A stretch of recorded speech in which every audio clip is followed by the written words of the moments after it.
Hello, my name's Adrian Gilbert, and if you're new to this channel, welcome.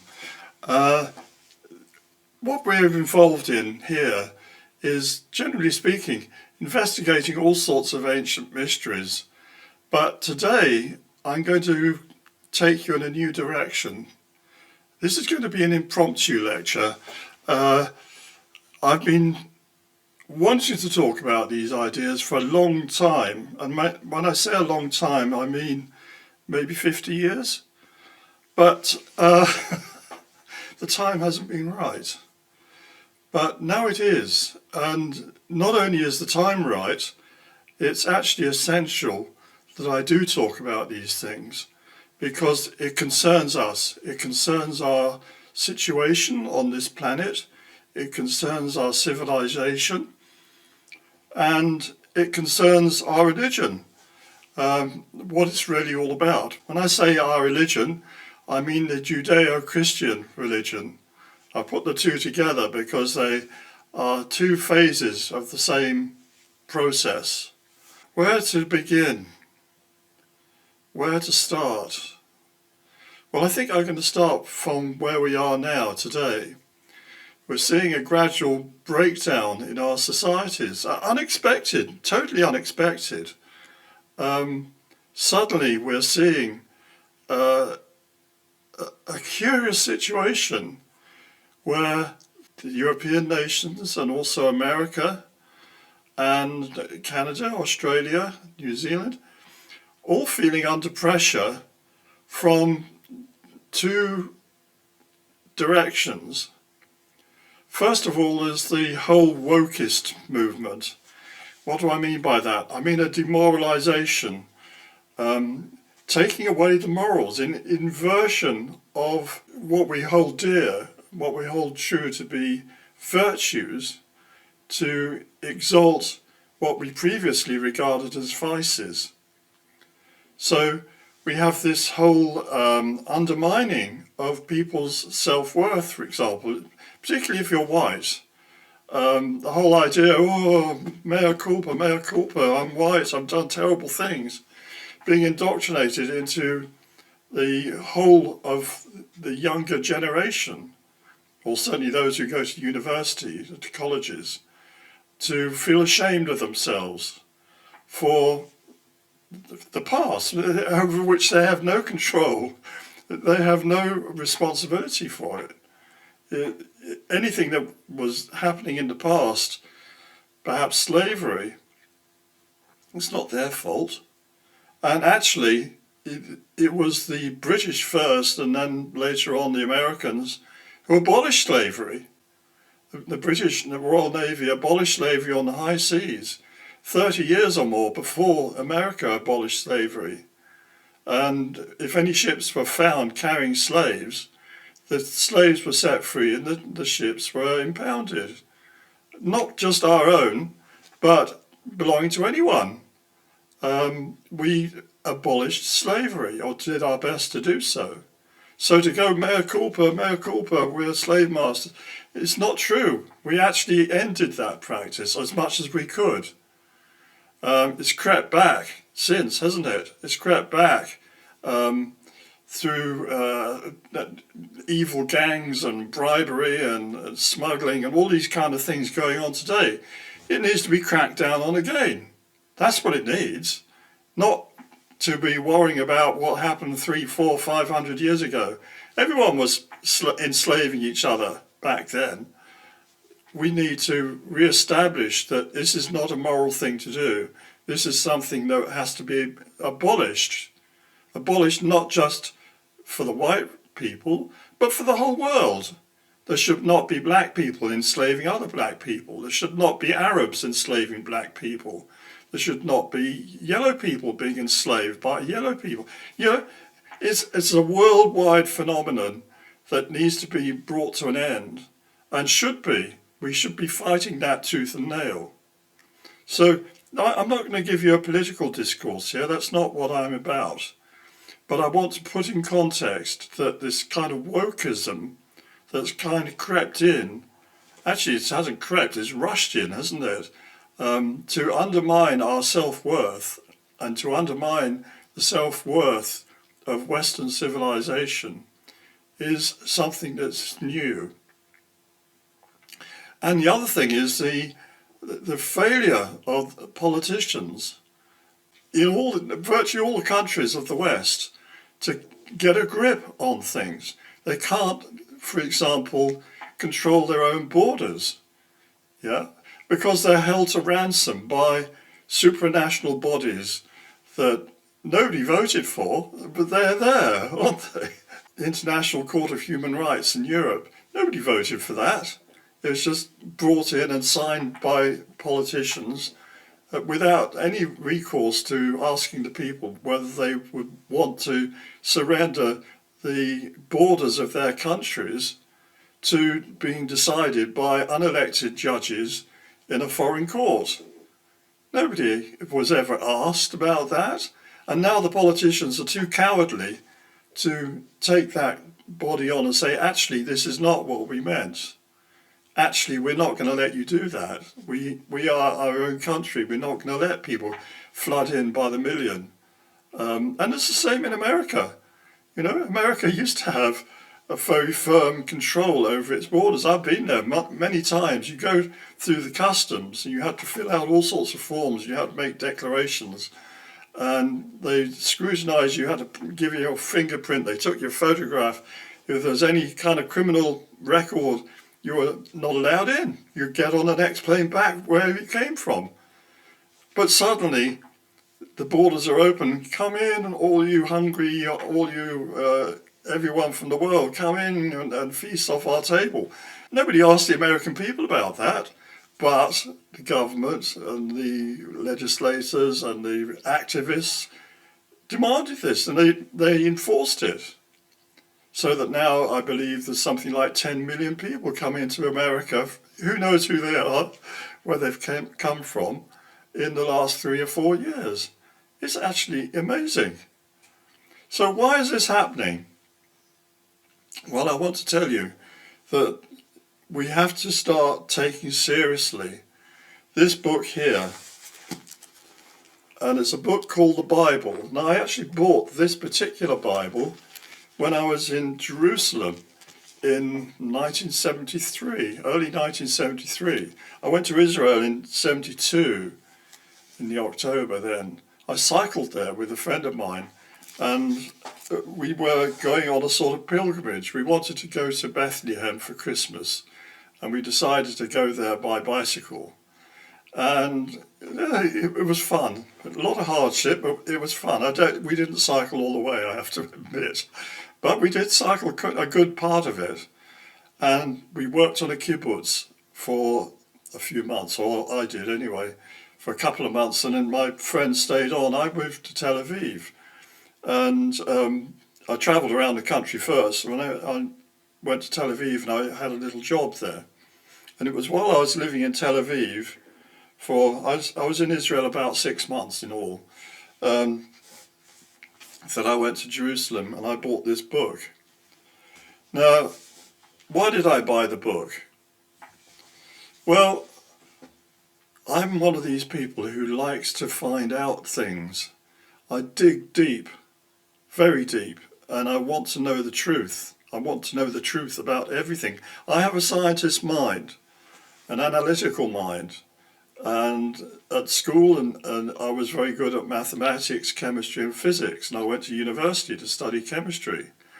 And there I got a kind of block. I don't know what caused this. It's a psychological block to carry on down that path. I'd intended to become a scientist. I wanted to join ICI, Imperial Chemical Industries, as it was called. It existed in those days. The chairman or managing director, whatever his title was at that time, was a guy called Sir Paul Chambers. And I admired him, and I wanted to be like Sir Paul Chambers. I wanted to be boss of ICI. That was my goal, yeah. And then I went to university, and it all fell away. I just couldn't bring myself to go to the laboratories for 2 years. Yeah, I was there for all 3 years. I hardly went into the laboratories once in the second and third years. And of course, I ended up failing my degree. I passed the theory part, but I had this block. And at the same time, I was being drawn more and more to philosophy. And it started when I actually had a lecture on the philosophy of science.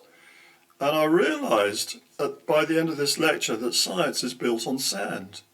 There's nothing firm under it. Nothing is fixed. It's all just ideas and theories, and one theory propping up another theory, but there's no foundation to it. I wanted something more concrete, so I started going deeper. I started doing yoga, and because I started doing yoga, things started happening to me. I started having strange experiences, and in particular, I had one experience on a beach when I had this total cosmic consciousness of how the universe is all one thing. It's all one body. And I was part of that, and so was the sand, so was the sea, so was the sky, so was the moon, the stars. Everything was all one. Call it God if you like. And that started me on a big quest to find out what had happened to me. I had no teacher. I'd been learning yoga from a book, and that was very rare at that time. I'm talking about 1970, 71. There weren't yoga schools all over the place at that time. It was something that very, very few people were engaged in. And I bought a book, and I started doing the asanas from that, and things happened to me. So I decided I was going to go to India. So this was part of the journey to Israel.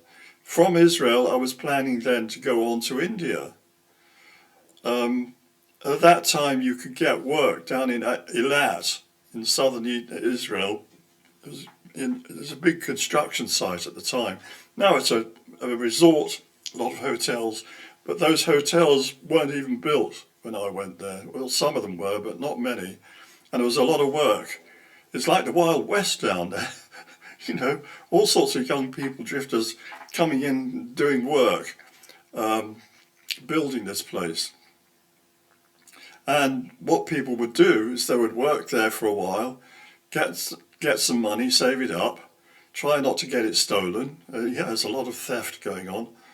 And then they could get a boat, perhaps working trip on the boat, maybe had a little job on the boat, taking them to Mombasa in Kenya, and from Mombasa they could get a ship to take them to India. And that was my plan, go to India, find a guru.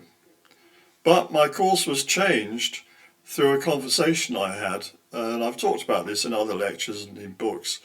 I had a job at the art school in Tel Aviv, as well as my other job, and I got talking with the students, and one of them said to me, she said, don't go to India. I grew up there. My father was a professor. And if you go to India, you'll end up like so many young people I've met out there. You won't be accepted by the Indians. You think you're learning about their religion and their culture, but you're not. That you can't be a Hindu if you're not a Hindu. And you won't ever really understand it. At the same time, you don't properly understand your own culture. And the result is you'll end up taking drugs, being a dropout and ruining your life. She said, I've seen so many people do that. She said, instead, go back to your own country and try to find out what you can about your own culture and civilization. I thought that was good advice. Around the same time, I was working in the youth hostel in Tel Aviv, making breakfast for people, clearing up, doing the washing up, making supper. The little job I had, it was fine. It didn't pay a lot, but it was enough to keep me going, and I could save money to get back to England. So while I was there, most of the people coming through the hostel were young people, either on the way to a kibbutz or they're a tour group that were going to Jerusalem. You know, they would come in through the airport and they would stay there overnight, a couple of nights maybe, and then they would move on. But not everyone was like that. There were a few older people, and there was one man in particular that I think he was probably Canadian. And he used to sit in the corner. He stayed there for a couple of weeks. He used to sit in the corner, and nobody would speak to him. And he would have his Bible, you know, and he would be thumbing through it. It was like my Bible is now. It's full of, you know, pages stuffed in there and bits underlined and so on. So I was intrigued by this guy, and a voice or whatever inside me said, "Go and talk to him. Go and find out what he's up to." So I plucked up my courage, and I went up to him, and I, you know, addressed him. I said, "Oh, hello. Well, I see you're interested in the Bible. It must be fascinating being here in Israel when Israel's come back." And he looked at me, very sternly, and he said, "Judah's returned, but Israel's not yet." And I said, "What do you mean? This is Israel." And he said, "Don't you understand? Haven't you ever read your Bible, young man?" I said, "Yeah, well, yes, but a long time ago, on bits of it." And he said, "Well, you do know that there were two kingdoms." Well, what? And he said, "Yes, you know about the King David." "Yes," I said, yeah, David and Goliath throwing the stone, hitting him in the forehead. "Yeah," he said, "take King David." Well, King David slew Goliath, and he played the harp, and he was friends with King Saul, and eventually David overthrew Saul and became the king. And that was what God wanted. I said, "Yeah, I've read that." And he said, "After David, there was Solomon." I said, "Yeah, I heard about Solomon. You know, the two mothers with the baby, and they both had babies. One had died, and they were both claiming the living one was theirs." He said, "That's right." And the judgment of Solomon was that the baby should be cut in half, and they'd be given half each. His wisdom was that the true mother, when she heard this, said, "No, don't kill the baby and cut him in half. Give him to the other woman. Much better than he lives." And Solomon understood that she was the real mother, not the other one. So he gave the baby to her. So that was Solomon. But Solomon went bad. And after Solomon, the kingdom was split.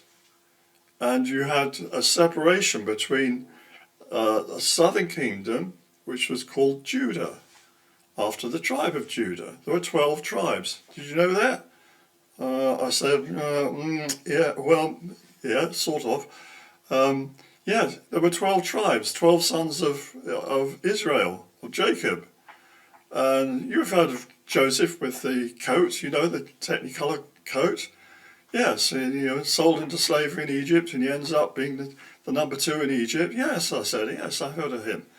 He said, well, you know, that was all to do with the 12 sons of Israel. Yes, I remember that now you mention it. And he said, well, Judah was one of the sons of Israel. And there was a tribe of Judah. But the southern kingdom was split off, and it had 2 tribes, Judah and Benjamin. Oh, I said, yeah, I remember Benjamin. Wasn't he Joseph's brother? You know, yes, he said, yes. They had the same mother, you know, Joseph and Benjamin. Rachel was her name. So the tribe of Benjamin was put with the tribe of Judah, and the priesthood of the Levites, most of them, and they formed a kingdom with Jerusalem as their capital. The other tribes formed a different kingdom. Oh, I said, yes. The other kingdom was called Israel. Still carried the name. There were 10 tribes in that kingdom. Yeah, and their capital was a place called Samaria. Actually, the capital had moved around at different times, but it was at Samaria. And they had their own kings, separate from the ones, descended from Solomon. Ah, I said. And he said, do you know what happened? I said, no, I don't. He said, well, that northern kingdom, they sinned greatly with their idolatry and so on. So God decided to put them away. And the Assyrians came. God moved the Assyrians. God moved them? Well, he said, that's kind of how it's put in the Bible. Where do we get our motivations from? We get them from the unconscious, don't we? The Assyrians, the unconscious, have moved them to conquer this whole area. And they first invaded of this northern kingdom of Samaria, or Israel as it was also called. And they took away some tribes first, and then they took more. And eventually they deported the whole people, and they put them in parts of Syria, but also mainly in what's now part of Persia, in Media, or by the Caspian Sea. That's what it tells us in the Bible. Oh, I said. Yes, he said, and then the Assyrians also invaded Judah, the southern kingdom as well. And they took all the cities except Jerusalem. Yes, the Assyrians took most of the Jews away as well. The Judeans, we call them Jews now. And they also moved to the same place, except for Jerusalem itself and the people who had come from the countryside and crammed into Jerusalem. The Syrians tried to invade it and take it, but they couldn't. They were struck down with some kind of plague, and they went home. And then there was a revolution, and not long afterwards, the Assyrian Empire was overthrown. Oh, I said. So it was not until the Babylonians, who had overthrown them, they were the ones who came to Jerusalem next, and they eventually carried off the remaining Jews to Babylon, and then you get the whole story of the Jews. Oh, I said. So what happened to the other Israel, the 10 tribes? Oh, I looked at him and I said, I don't know. He said, well, it may surprise you, but they went to Europe and they went to Britain. I couldn't believe what he was saying to me. I said, what, you mean to say that the British are descended from the lost tribes? Yes, he said. Obviously, there's other mixtures in there, but they are, in substance, the lost tribes of Israel. They're in Britain. Oh, I said, well, can you show me that? And he showed me things in the Bible. Now, one of the things he showed me was in the book of Isaiah. And you have to understand that this book, the Bible we call it, is actually a collection of books.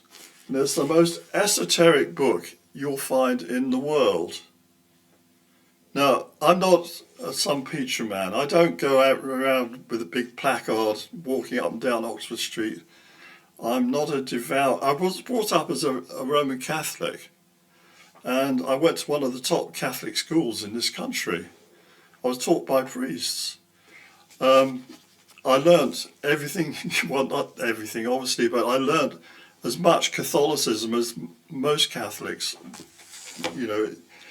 would be envious of. I still have, where have I got it? I still have the Catholic Missal. Now, you don't even get this book now. It's out of print, I believe, the St. Andrew's Missal. This gave you the whole original Catholic Mass and all the different feast days and all the cycles, and all in Latin with English translations. It was all in Latin in those days. They abandoned this in the Second Vatican Council in the 1960s, but I was at school in the 60s, and long enough to have had the full experience of the full Catholic Latin tradition. But I'm not a Catholic now. I regard myself as a Christian. I'm open to hearing any Christians, what they have to say, because I believe that different churches have different fragments of the whole. I don't believe you can say, oh, only we have it right. All the rest of you are apostates. You got it wrong. You're heretics. I'm not like that. I like to hear what bits of truth different people have. And I've got loads of other books too. I have the Book of Enoch. You don't find this in the Bible. It should be, but it was one of the books that left out. Jesus talks about it. And the Book of Enoch is all about the fallen angels and how Enoch had to pass judgment on them. It elaborates on that whole Nephilim thing that you read about at the start of in the book of Genesis. And I've got other books here as well. I've got the Nag Hammadi scrolls. These are all sorts of apocryphal writings found in Egypt in a jar. And it gives you a lot of insights that you don't find elsewhere. I've studied a great deal to do with Egypt, to do with the Hermetic traditions of Egypt, which I believe Egypt was the original Holy Land. Now, I'm not talking about the Bible Holy Land. There was a Holy Land. The Egyptians call their land the Holy Land. But they, like the later Israelites, they failed. They went bad. So the thing was taken from them. It was given to the Abrahamites and the Israelites. And they started a new Holy Land in what we now call Israel. So there are things to be discovered about ancient Egypt too. We'll go into that at some later stage. But what I want to talk about at the moment is the Bible itself. And this gentleman, he showed me this particular quote, and I'm going to read it to you. It's in a book of Isaiah. Isaiah is probably one of, if not the greatest of the prophets. And it's in chapter 28 of Isaiah. And if you haven't ever read Isaiah and you consider yourself a Christian, you should. Because it gives a lot of prophecies about the Messiah, the coming Messiah, about Jesus and so on. But this bit here is just a little couple of verses it puts in chapter 28. It's all buried well into the book, you know. And it says here, this is in God's words. So, whom will he teach knowledge, and to whom will he explain the message? Those who are weaned from the milk, those taken from the breast? In other words, who is God going to reveal the truth to? Who is going to give the knowledge to? Is it going to be those who are weaned from the milk, from the breast? In other words, you've got to be ready for strong food. Yeah, don't expect to have it just, given to you like milk. It's something you have to really work on. You have to dig deep, and you have to get to digest real food to find out the real truth. And it goes beyond platitudes. It goes beyond simple sermons from the pulpit. You've got to dig deep. And it says here, and this is now referring to the Bible in particular, for it is precept upon precept, precept upon precept, line upon line, here a little, there a little. Now, he showed me this particular passage, and he said, you have to understand that this book, you find the wisdom of it is scattered throughout. Here's a little bit, there's a little bit. The story's carried on over here that was begun way back there. Although it's written by all these different authors, there's a continuous mind guiding the whole thing. You can call it the mind of God, if you like, or the Holy Spirit, or whatever you want to call it. But there is. And bits that you make no sense when you read something in a much earlier book only make sense when you get back into the later books. And vice versa, the things in the later books that they're referring back to the earlier books. So you do actually have to read. If not every word in it, you've got to read a lot. And you're probably going to need some guidance with it as well. Well, I'll continue my story. I went back to England, and I didn't believe this guy. I thought, well, he's off his trolley, isn't he? But I was interested, and I didn't dismiss it. I just thought, I'm not going to just believe just because some guy tells me these things in Tel Aviv. It needs investigation. And I went back to Britain, and I was staying with some friends, sharing a flat with them. And this was up in the Victoria area, Pimlico. And I got a little job working in the Westminster City Council offices, which are in Victoria Street. And I used to walk home from there back to the flat. And I'd take different routes, different times. And this one time I walked back via St. James's Park, which is behind Victoria Street. And I went down to a little road called Buckingham Gate, which runs next to the palace. And I was walking along there, and out of the corner of my eye, I saw a gate post and a brass plaque on it. For some reason, it caught my attention. I turned and read it, and it said British Israel World Federation. I thought, well, what's this all about then? Is this to do with what the guy was talking to me about back in Tel Aviv? So I walked past it a couple more times, and then eventually I plucked up my courage. I saw they had pamphlets in the window, but apart from that, it looked just like a house, private property. And it wasn't a shop or anything. But I thought, I'm going to go in there and ask them about it, see what's going on. So I walked up the steps and I went inside, and I found there was this room off to the right.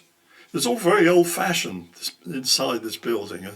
So I went inside, and there was a room with loads of literature and stuff, and I discovered that this was their library.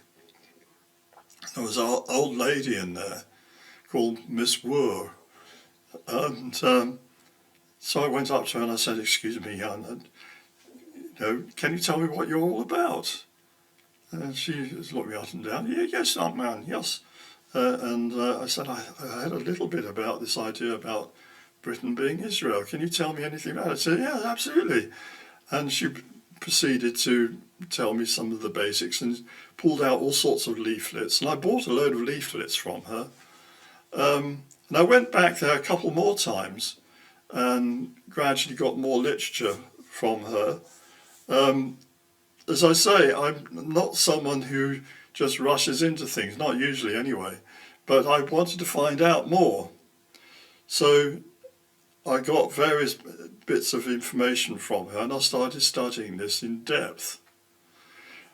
At the same time, I was busy doing other things. I went on a long trip to America. I came back and I got other jobs, and so I was very busy. But I kept this on the back stove, as you might say, carrying on this whole idea. Is there any truth in this British Israel thing?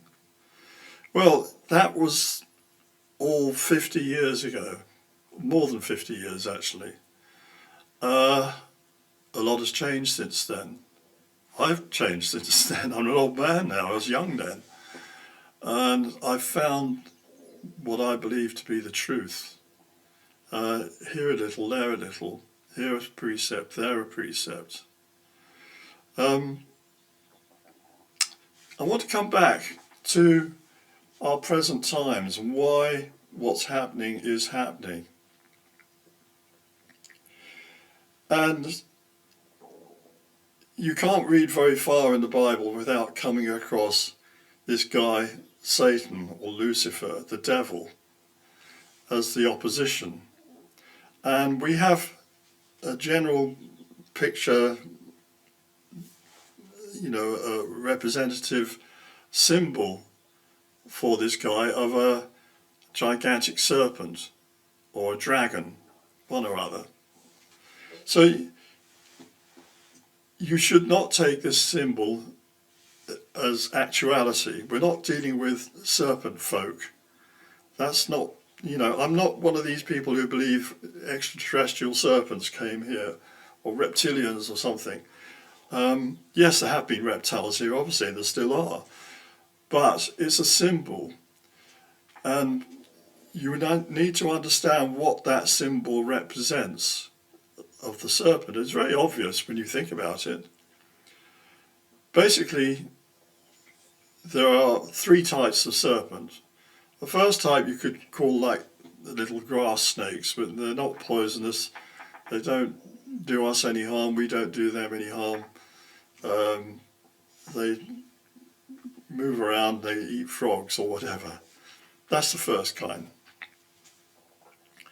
The second type are constrictors.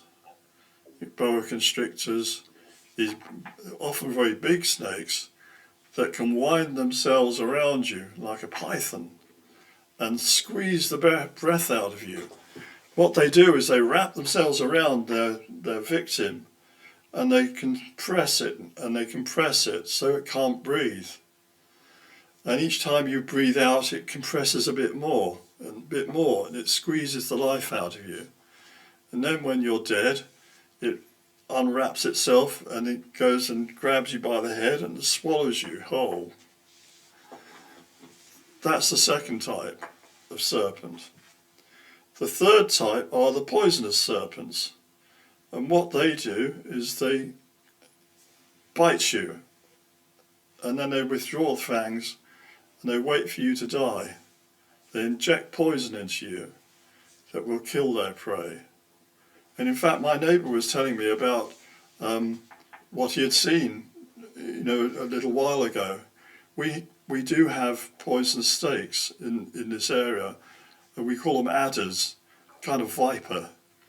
Not as bad as many poisonous snakes in the world, but they'll give you a nasty bite, and if you're very weak, it could perhaps kill you. Mostly, if people get bitten by adders, they can get an antidote in the hospital. And they'll feel pretty awful, but they'll get over it. But what he had seen was a dead adder in the fields beyond us. We live in the country here. And you'd seen this adder looked as though it had been savaged. And then a bit further down, perhaps 100 yards away, he found a dead fox. And what seemed to have happened is the adder had bitten the fox, but the fox had savaged the adder, and then this fox had gone off, and then he had died from the poison. So this is the second type or third type of snake, the poisonous ones that bite, and some of them kill you very quickly. Others, more slowly. Some will even warn you. Keep away, the rattlesnake. I've seen rattlesnakes in America, and I was watching in a ruined Pueblo place, and I went round the corner into another room, and there was this rattlesnake, and he started shaking his rattle. I thought, yes, okay, bye. Backs off. Yes. So the thing is that the devil is symbolized by the serpent. And serpents can be constrictors. In other words, they try to crush you. They try to crush your beliefs, these devils, your beliefs, your culture, your family, everything about you. And this happens in dictatorships, particularly, squeezing out the the humanity from the people who they control with their legislation, with their restrictions on freedom of speech, restrictions on freedom of movement. We're seeing this in our world, aren't we? We're seeing this happening here in Europe, where and in America, where they're trying to take people's rights away. The whole lockdown thing that happened with the virus a couple of years ago, it turns out that was totally unnecessary.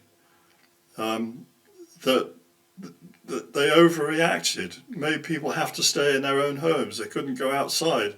They had to wear a mask if they did. All these restrictions, that's a constrictor type approach to crush the life out of people. The other approach is injecting poison into them. And that's what happens with a lot of the media. Gradually, they inject the poison of immorality into people's lives. And this has been going on for decades, inverting, what had been virtues, regarded as virtues, being turned on their heads to vices. So greed is good. Be as promiscuous as you want. Do what you like. It should be the whole of the law. And I think a good example of this is the rainbow flag that we see as being applied to all sorts of what many of us would regard as perversions. Because the rainbow in the Bible is a symbol given by God to Noah, to saying that the symbol of the rainbow, I'm not going to destroy the earth again with a flood. I promise I'll never do this again. It's a contract made with Noah. So I see the rainbow, the choice of the rainbow symbol actually being a demonic inversion of that promise, and saying, yeah, we can do what we want because he said he's put his rainbow up there, and do what you like now. Yeah, you're free. Well, I would remind you that, yes, it's not going to cause another flood, maybe. And that's a whole other story. We might talk about that sometime. But that's not going to stop rains of fire and brimstone, is it? So maybe be a bit more cautious about adopting a life of vice instead of a life of virtue. This is what I read. And I see that with all what we see happening now is emblematic of the end of the present age. It's all prophesied in the Bible, in Matthew 24, and also if you read the book of Revelation. And I've done, I think, 27 programs on the book of Revelation, the Apocalypse of St. John. And it does there say about how at the time of the end, at the time of the beast rising out of the sea and the mark of the beast and all that, that seems to be the times that we are living through.